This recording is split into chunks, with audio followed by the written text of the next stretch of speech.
सभी को नमस्कार। आप सभी का स्वागत है study with GD education YouTube channel पर। आज हम एग्रीकल्चर सुपरवाइजर जो एग्ज़ाम आपका 18 अप्रैल को होने वाला है उसके लिए एग्रोनॉमी के मोस्ट इम्पोर्टेंट न्यू पैटर्न आधारित एमसीक्यू की प्रैक्टिस करने वाले हैं, वो भी एक्सप्लेनेशन व्याख्या के साथ में। तो वीडियो को बिना किसी देरी के शुरू करते हैं। वीडियो पसंद आए तो चैनल को सब्सक्राइब करना, वीडियो को लाइक करना और वीडियो को अपने दोस्तों के साथ शेयर जरूर करना। सबसे पहला प्रश्न है कि जलीय क्षरण के विभिन्न प्रकारों का सही क्रम क्या है जो प्रारंभिक अवस्था से सबसे उन्नत अवस्था तक जाता है। तो इसमें ऑप्शन दे रखे हैं, देखिए अपने। सबसे पहले ऑप्शन दे रखा है परत क्षरण, बौछार क्षरण, रील, अवनालिका। 2 नंबर पर है बौछार आएगा, फिर परत, रील, अवनालिका। 3 नंबर ऑप्शन है रील क्षरण, अवनालिका क्षरण, बौछार क्षरण या परत क्षरण। बौछार क्षरण, रील क्षरण, परत क्षरण, अवनालिका क्षरण। तो इसका सही उत्तर क्या होगा? तो इसका सही उत्तर होगा बी ऑप्शन। इसका सही उत्तर होगा क्योंकि सबसे पहले बौछार क्षरण, फिर उसके बाद परत सीट, उसके बाद रील और लास्ट में गली अवनालिका क्षरण हो जाएगा। ठीक है, इसकी एक्सप्लेनेशन देख लेते हैं। एक्सप्लेनेशन में क्या दिया है? बौछार क्षरण यह मृदा क्षरण की प्रारंभिक अवस्था। इसमें वर्षा की बूंदें मृदा कणों को मूल स्थान से छिन्न भिन्न कर देती हैं। परत क्षरण में बूंदों द्वारा कणों के बिखरने के पश्चात वर्षा का जल पूर्ण सतह पर मिट्टी की पतली तह को अपने साथ बहा ले जाता है। यह आंखों से दिखाई नहीं देता। रील क्षरण जब पानी ढाल की ओर बहने लगता है तो खेतों में छोटी छोटी नालियां बन जाती है। ये नालियां जुताई के समय समाप्त हो जाती हैं। अवनालिका क्षरण क्या है? अवनालिका क्षरण में रील क्षरण की बढ़ती अवस्था है को अवनालिका क्षरण कहते हैं। इसमें नालियां चौड़ी और गहरी हो जाती हैं। नालियां चौड़ी और गहरी हो जाती हैं, ठीक है। और उपजाऊ मिट्टी के कटने के बाद अधोमर्दा भी कटने लग जाती है। उपजाऊ मिट्टी कट जाती है, उसके बाद अधोमर्दा भी कटने लग जाती है। ठीक है, नेक्स्ट देखते हैं। भारत में मृदा में पाए जाने वाले गौण व सूक्ष्म पोषक तत्वों की कमी के संदर्भ में निम्नलिखित कथनों पर विचार कीजिए। ठीक है, भारत में 47% मृदाओं में जस्ते की कमी है। कथन ये एक है। कथन दो है भारत में 4.8% मृदाओं में खनिज की कमी है। उपयुक्त कथनों में कौन सा कथन सही है? तो इसका सही उत्तर क्या होगा? केवल एक कथन एक सही है। ओनली कथन एक सही है क्योंकि भारत में 47% मृदाओं में जस्ते की कमी है। ठीक है, इसकी व्याख्या पढ़ते हैं। व्याख्या में क्या दिया गया है?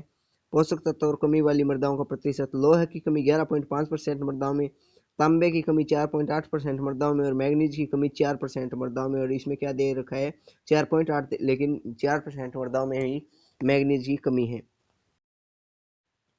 नेक्स्ट आपका प्रश्न है, सिंचाई का समय निर्धारित करने की कौन सी विधि है जिसे सिद्धांत रूप में सबसे उपयुक्त माना जाता है? तो इसका सही उत्तर क्या होगा? सिद्धांत रूप में सबसे उपयुक्त पौधों की पत्तियों में जल मात्रा या जल विभव मापकर जो सिंचाई का समय निर्धारित करने की विधि है वो सिद्धांत रूप में सबसे उपयुक्त है। तो इसकी व्याख्या ये रही। व्याख्या क्या कह रही है कि सिंचाई निर्धारण की विधियों में पौधों की पत्तियों की स्फीति, उनमें वर्तमान जल विभव या जल की मात्रा को सही माप कर सिंचाई करने की विधि सिद्धांत रूप में सबसे प्रयुक्त है। इसका कारण यह है कि यह विधि सीधे पौधे के जल के तनाव को मापती है। ठीक है निम्नलिखित शाकनाशी व उनके प्रयोग के समय का सही मिलान की करना है। ठीक है, तो सबसे पहले है सूची प्रथम में शाकनाशी दिए गए हैं और सूची द्वितीय में अनुप्रयोग का समय दिया गया है। ठीक है, सूची फर्स्ट में है फ्लूक्लोरीन, एट्राजिन और आइसोप्रोटियोन। और इसमें बुआई के बाद, अंकुरण से पहले, बुआई या रोपाई पूर्व या अंकुरण के बाद। तो इसका सही उत्तर क्या होगा? इसका सही उत्तर क्या होगा? सही उत्तर होगा पहले का होगा फ्लूक्लोरीन बुआई या रोपाई पूर्व, एट्राजिन का हो गया बुआई के बाद अंकुरण से पहले, और आइसोप्रोटियोन अंकुरण के बाद। ये मोस्ट इंपोर्टेंट प्रश्न है। राजस्थान के कृषि जलवायु खंडों को के संदर्भ में सूची प्रथम को सूची द्वितीय से सुमेलित कीजिए। सूची प्रथम में कृषि जलवायु खंड दिए गए हैं और सूची सेकंड में जिले दिए गए हैं। ठीक है, तो इसका सही उत्तर क्या होगा? तो इसका आई ए शुष्क पश्चिमी मैदानी क्षेत्र का हो गया पश्चिमी बाड़मेर और पश्चिमी जोधपुर। अति शुष्क सिंचित क्षेत्र का हो गया नागौर, झुंझुनू, सीकर, और इसका हो गया, इसका IC का होगा बीकानेर, जैसलमेर। अंतर्वर्ती मैदानी क्षेत्र का नागौर, झुंझुनू, सीकर, और 11 लूणी का अंतर्वर्ती मैदान क्षेत्र पश्चिमी सिरोही, पूर्वी जोधपुर और पाली क्षेत्र इसके अंतर्गत आते हैं। ठीक है, तो ऑप्शन आपका राइट हो जाएगा बी, बे, 2 3 1 4। ठीक है, इसकी व्याख्या पढ़ते हैं। IA शुष्क पश्चिमी मैदानी क्षेत्र के अंतर्गत 100 से 300 mm वर्षा होती है। पश्चिमी बाड़मेर, पश्चिमी जोधपुर और चूरू का शुष्क क्षेत्र। IC अति शुष्क सिंचित क्षेत्र के में 100 से 300 mm वर्षा। बीकानेर, जैसलमेर, चूरू की 4 तहसीलें आती है। IA सेकंड A अंतर्वर्ती मैदानी क्षेत्र 300 से 500 mm वर्षा होती है। नागौर, झुंझुनू, सीकर, पूर्वी चूरू का क्षेत्र। सेकंड B लूणी नदी का अंतर्वर्ती मैदानी क्षेत्र 300 से 500 mm वर्षा। पश्चिमी सिरोही, पूर्वी जोधपुर, पाली, जालौर का क्षेत्र है। नेक्स्ट प्रश्न है कथन 1, धान की फसल के लिए 100 सेंटीमीटर से 200 सेंटीमीटर वार्षिक वर्षा वाले क्षेत्र उपयुक्त होते हैं और इसकी अच्छी बढ़वार के लिए अनुकूल तापमान 25 डिग्री से 30 डिग्री सेल्सियस होता है। कथन 2 क्या कह रहा है, धान की खेती के लिए काली मिट्टी सर्वाधिक उपयुक्त रहती है और रोपाई से पूर्व बुआई के लिए 80 से 100 किलोग्राम बीज प्रति हेक्टेयर की आवश्यकता होती है। उपरोक्त कथनों के संबंध में निम्न में से कौन सा कथन या विकल्प सही है? तो क्या कथन 1 और दोनों सही है, या एक सही है लेकिन 2 गलत है, या एक गलत है 2 सही है, या कथन 1 व दोनों गलत हैं? तो इसका सही उत्तर क्या होगा? कथन 1 सही है लेकिन कथन 2 गलत है। ये कथन सही है और ये गलत है, और ये गलत क्यों है इसकी व्याख्या में अपने पढ़ते हैं। व्याख्या में है कि कथन 1 सही है जबकि कथन 2, धान की खेती के लिए काली मिट्टी सर्वाधिक उपयुक्त रहती है, यह सही है। हालांकि रोपाई विधि से बुआई के लिए बीज दर 40 से 50 किलोग्राम प्रति हेक्टेयर होती है, न कि 80 से 100 किलोग्राम प्रति हेक्टेयर। 100 किलोग्राम प्रति हेक्टेयर बीज दर सीधे खेत में बुआई के लिए होती है। अंतः कथन 2 गलत है, इस कारण कथन 2 है वो गलत है। सूची सुमेलित करने वाली आ गई जिसमें किस्में दे रखी है और उन्नत किस्में हैं और फसलें हैं। ये कौन सी फसलों की उन्नत किस्में हैं ये दे रखी हैं। तो उड़द की इसमें कौन सी किस्म दिखाई दे रही है आपको? उड़द की किस्म है। ठीक है, देखो उड़द की किस्म उड़द की किस्म इसमें है, उड़द की किस्म कृष्णा T9 और बरखा किस्म उड़द की है। ठीक है, मूंग की किस्म है K851 RMG और 344 धनु, ये किस्म मूंग की है। और मोठ की किस्म कौन सी है? RS140 मरु बरदान RS225। और चने की किस्म कौन सी है? चने की किस्म ये रही RS10 GNG और 663 बरखान, ये किस्में चने की है। इसकी व्याख्या पढ़ लेते हैं। उड़द की कृष्णा T9 पंक्ति 19 बरखा जवार उड़द LBG बीज, ये मोस्ट इंपॉर्टेंट किस्में हैं, आप याद रख सकते हैं। मूंग की है K851 MUM 2 RMG 62 RMG 344 धनु पूसा बैसाखी। मोठ की RMO 40 RMO 225 मरु बहार और विकास। चना की RS10 RS11 BG 209 पूसा 209 भी कहते हैं। GNG 663 जिसे वरदान किस्म के नाम से जाना जाता है। मूंगफली की खेती के संबंध में निम्नलिखित कथनों पर विचार कीजिए। मूंगफली के दानों में कैल्शियम की कमी से होलो हर्ट नामक बीमारी हो जाती है, क्या ये कथन सही है? तो हाँ, ये कथन सही है। झुमका या गुच्छेदार किस्में भारी मृदाओं के लिए उपयुक्त होती है और इनकी उपज फैलाने वाली किस्मों से कम होती है, तो ये कथन गलत है। और ये कथन गलत क्यों है इसकी अपनी व्याख्या देखते हैं। कैल्शियम की कमी से मूंगफली के दानों का भराव ठीक से नहीं होता, जबकि होलोहर्ट नामक विकार बोरॉन की उर्वरक की कमी से होता है। इसके कारण मूंगफली के दानों के भीतर खाली स्थान रह जाता है। अंतिम जुताई से पूर्व प्रति हेक्टेयर 250 किलोग्राम जिप्सम की भी सिफारिश की जाती है, क्योंकि यह कैल्शियम का स्रोत है। इस कारण यह कथन गलत है। नेक्स्ट अपने प्रश्न देखते हैं। बरसीम की बुआई से पूर्व कासनी के हल्के बीजों को अलग करने के लिए किस घोल का उपयोग किया जाता है? तो किस घोल का उपयोग किया जाता है? इसमें 5% नमक के घोल का उपयोग किया जाता है। क्यों किया जाता है? क्योंकि कासनी के बीज हल्के होते हैं और नमक के घोल में ऊपर तैरने लगते हैं और बरसीम के बीज भारी होते हैं इसलिए ऊपर वो नहीं तैरते। फिर वही किस्में वाली आ गई और इनको सम्मिलित करना है। तो जीरा की किस्म कौन सी है? RM जीरा की किस्म है RM 125, धनिया की है RMT 143, मेथी की है RZ 223 और सौंफ की है RCR 435। तो इसका सही कूट कौन सा हो जाएगा? 2, 1, 3 और 4। व्याख्या मोस्ट इंपॉर्टेंट किस्में है ये, ठीक है। मोस्ट इंपॉर्टेंट किस्में अपने मसाले वाली फसलों में जीरे की है RS1, RZ 19, RZ 209, RZ 223, Gujarat जीरा 2, GC2, गुजरात जीरा 4, GC4, MC 43, ठीक है। इंपॉर्टेंट किस्में धनिया की इसार सुगंध RCR 41, Kumbhraj RCR 435, RCR 436, RCR 446, GC2 भी कहते हैं जिसे, पंतरितमा सिम्पो S33, ZD1, SCR1, CS6, RCR 480।